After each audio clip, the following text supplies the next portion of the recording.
पवित्रता के सागर से भरपूर, पवित्रता के सागर बाबा जो संसार में सबसे संपूर्ण पर्सनालिटी वाले परमात्मा पिता हैं, आज हम बच्चों को विशेष रूप से पवित्रता की पर्सनालिटी पर समझा रहे हैं। आज संसार में भी ऐसे बहुत से पर्सनालिटी वाले हैं जो शरीर की पर्सनालिटी है, किन्हों की बोलने की पर्सनालिटी है, कोई ना कोई विशेषता से भरपूर पर्सनालिटी है। लेकिन बाबा ने कहा कि सबसे बड़ी पर्सनालिटी इस सांसारिक दुनिया में कहो या बेहद दुनिया में कहो, तो सबसे बड़ी पर्सनालिटी और संपूर्ण पर्सनालिटी है पवित्रता की पर्सनालिटी। पवित्रता की धारणा से, पवित्रता की सुंदरता से हम सहज रूप से माया को जीत सकते हैं।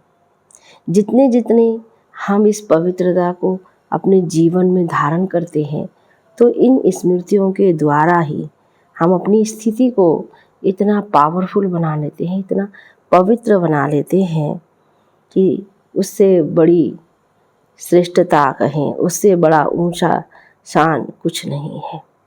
इसलिए परमात्मा जो पवित्रता का सागर बाबा है, ऐसी पवित्र सुंदर दुनिया लाने वाला है, तो उसके लिए बाबा ने कहा कि हम बच्चों को पवित्रता के गुणों को धारण करना है, पवित्रता से अपने आप को सजोना है, संवारना है, सुंदर बनाना है।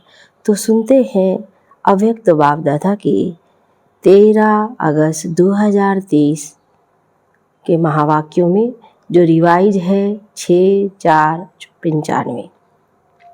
सार है आज का, प्यूरिटी की रूहानी पर्सनालिटी की स्मृति स्वरूप द्वारा माया जीत बनो।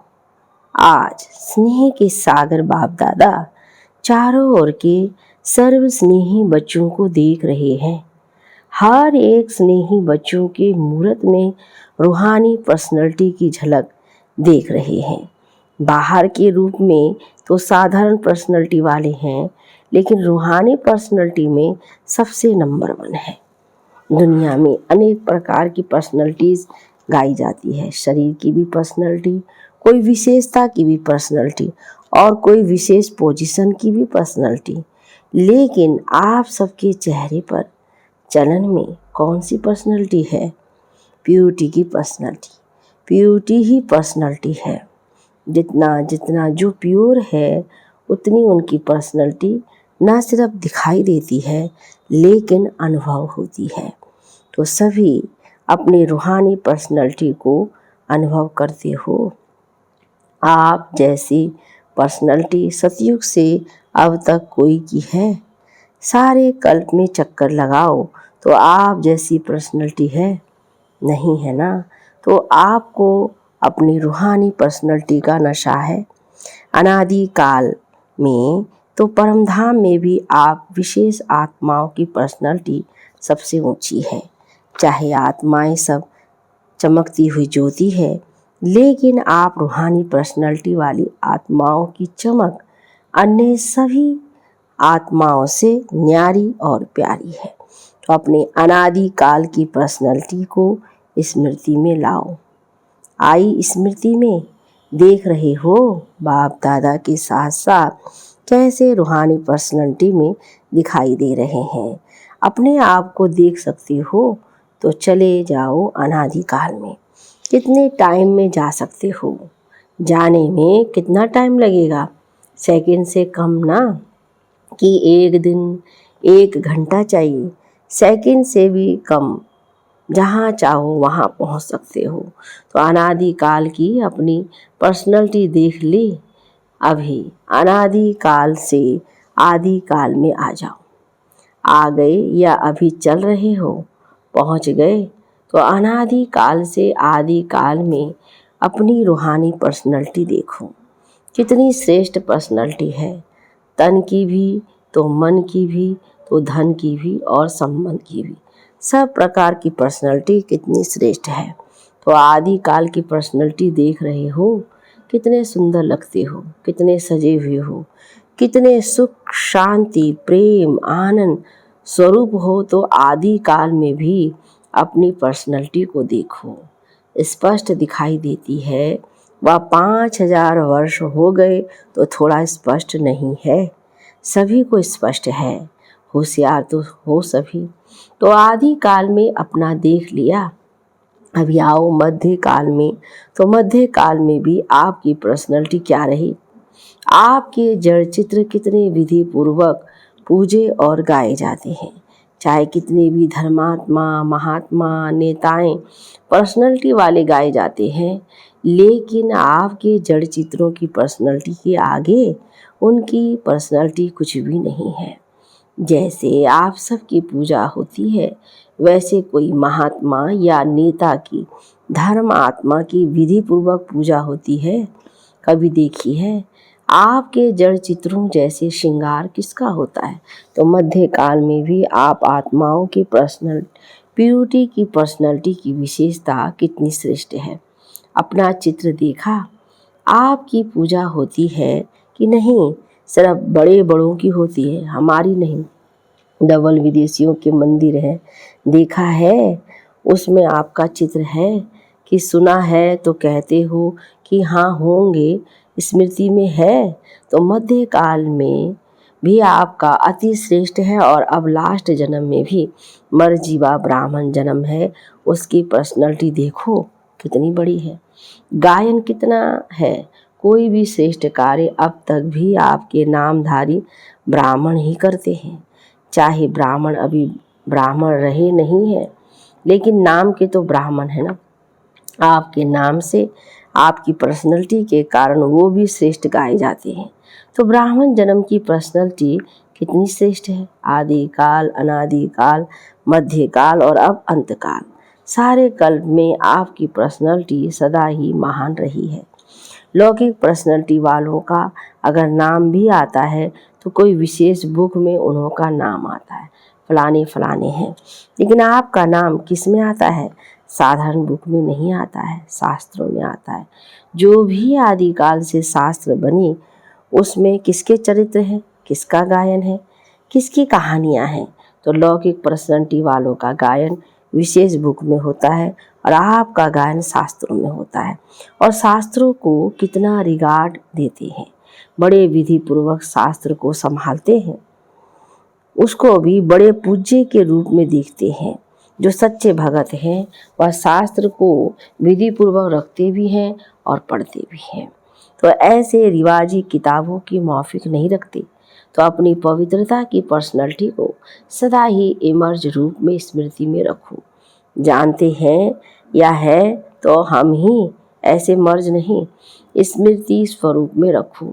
जिसके बुद्धि में ये इमर्ज रूप में स्मृति रहती है, तो स्मृति ही समर्थी का आधार है, और जहाँ समर्थी है वहाँ माया आ सकती है। समर्थ आत्मा के पास माया का आना असंभव है, मेहनत करने की आवश्यकता ही नहीं है। माया का काम है आना, लेकिन आपका काम अभी समय प्रमाण भगाना नहीं है। माया आई और भगाया नहीं, आपका काम है सदा माया जीत रहना। तो माया जीत हो और माया को बार बार भगाने वाली हो। अभी भगाना पड़ता है, थोड़ा थोड़ा वह दर्शन देने के लिए आ जाती है, नहीं ना। डबल फॉरेनर्स ने माया को सदा के लिए भगा दिया या भगाते ही रहते हैं? क्या हाल है, क्या हाल? माया सदा के लिए भाग गई, अभी नहीं आएगी ना, कि थोड़ा थोड़ा आए, कोई हर्जा नहीं। फिर भी आधा कल्प की दोस्ती है, फ्रेंड है ना, उसको ऐसे ही छोड़ देंगे? आवे ही नहीं। सुनाया ना कि समय समाप्ति होने के पहले बहुत काल का माया जीत बनने का अभ्यास चाहिए, अंत में नहीं हो सकेगा। अगर अंत में माया जीत बनने का पुरुषार्थ भी करेंगे तो क्या हाल होगा। बाप दादा तोते की कहानी सुनाते हैं ना, कि तोते को कहा नलके पर नहीं बैठना, पर नलके पर बैठकर ही बोल रहा था।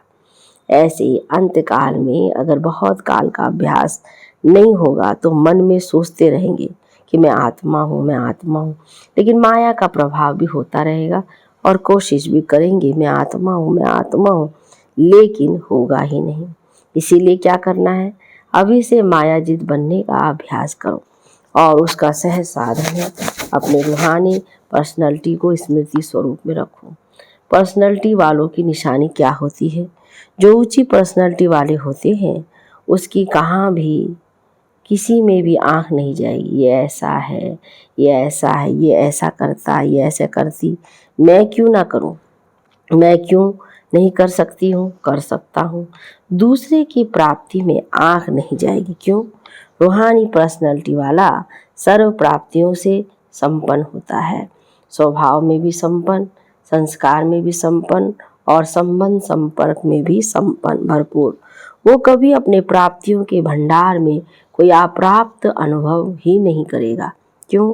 रूहानी पर्सनैलिटी के कारण वो सदा ही मन से भरपूर होने के कारण संतुष्ट रहता है। आंख दूसरे की प्राप्ति में तब जाती है जब अपने में अप्राप्ति अनुभव करते हो। तो कोई अप्राप्ति है क्या? गीत क्या गाते हो? अप्राप्त नहीं कोई वस्तु ब्राह्मणों के खजाने में। ये गीत मुख से नहीं मन से गाते हो ना?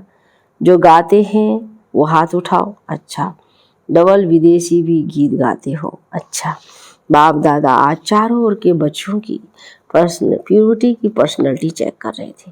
प्योरिटी की परिभाषा को भी अच्छी तरह से जानते हो। प्योरिटी सिर्फ ब्रह्मचर्य व्रत नहीं, ब्रह्मचर्य व्रत में तो आजकल के सरकमस्टांस अनुसार कई अज्ञानी भी रहते हैं, ज्ञान से नहीं लेकिन हालतों को देखकर। कई भगत भी रहते हैं, वो कोई बड़ी बात नहीं है, लेकिन प्योरिटी को सारे दिन में चेक करो।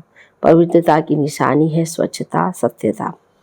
अगर सारे दिन में, चाहे उठने में, चाहे बैठने में, चाहे बोलने में, चाहे सेवा करने में, चाहे स्थूल सेवा की और सूक्ष्म सेवा की, लेकिन अगर विधि पूर्वक नहीं की, विधि में भी अगर जरा सा अंतर रह गया तो वो भी स्वच्छता अर्थात पवित्रता नहीं। व्यर्थ संकल्प भी अपवित्रता है। क्यों?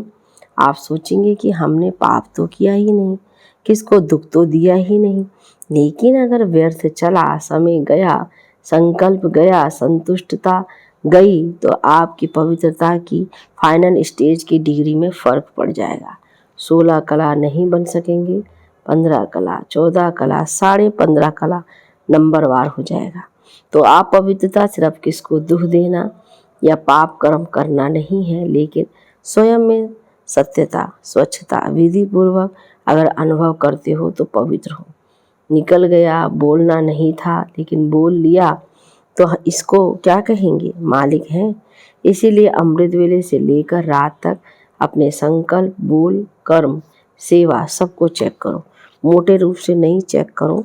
अगर मोटे रूप से चेक करेंगे तो देखो, चंद्रवंशी को मोटी निशानी तीर कमान दिया है और सूर्यवंशी को कितनी छोटी सी मुरली दे दी है। मुरली कितनी हल्की है और तीर कमान कितना मेहनत का है। पहले तो निशान लगाते रहो, दूसरा बोझ उठाते रहो, और मुरली देखो, नाचो, गाओ, हंसो, खेलो।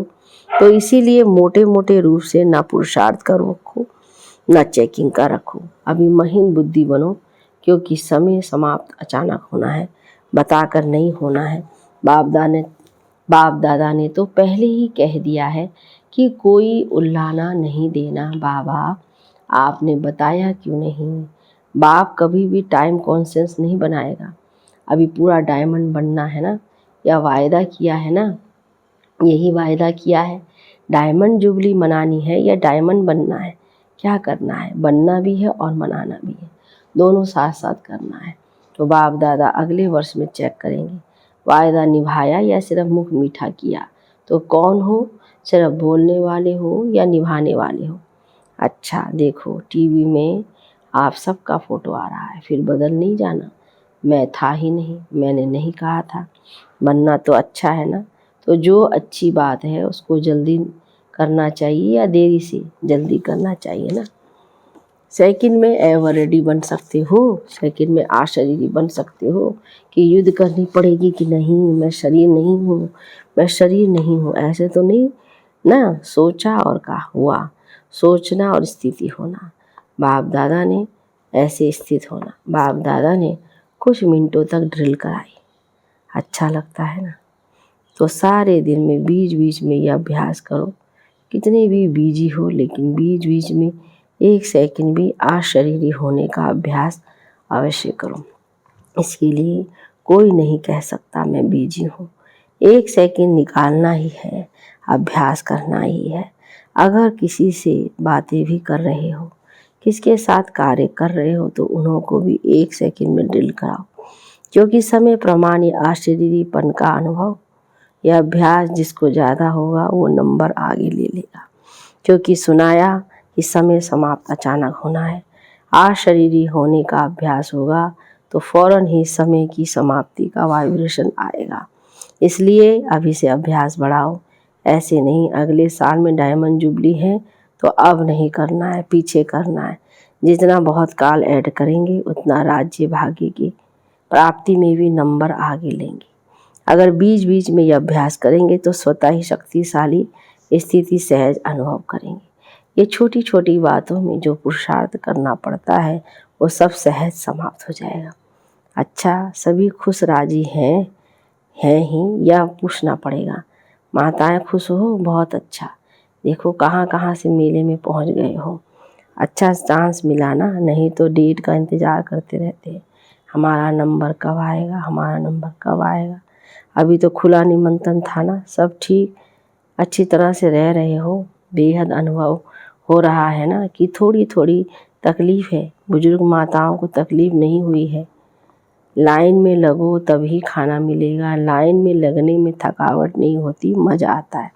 इतना बड़ा परिवार कब मिलेगा? तो परिवार को देखकर हर्षित होते हैं ना। भक्ति मार्ग के मेले में तो अच्छा मेला है ना, उससे तो अच्छा है। और 2 दिन बढ़ा दें तो बस का खर्चा होगा, घर नहीं याद आएगा, नौकरी नहीं याद आएगी। यह भी कुछ नवीनता होनी चाहिए ना। तो ये मेला भी एक नवीनता हुई, नवीनता का अनुभव कर लिया। अभी पुरानी बातें थोड़ी होगी, नई बातें होंगी ना।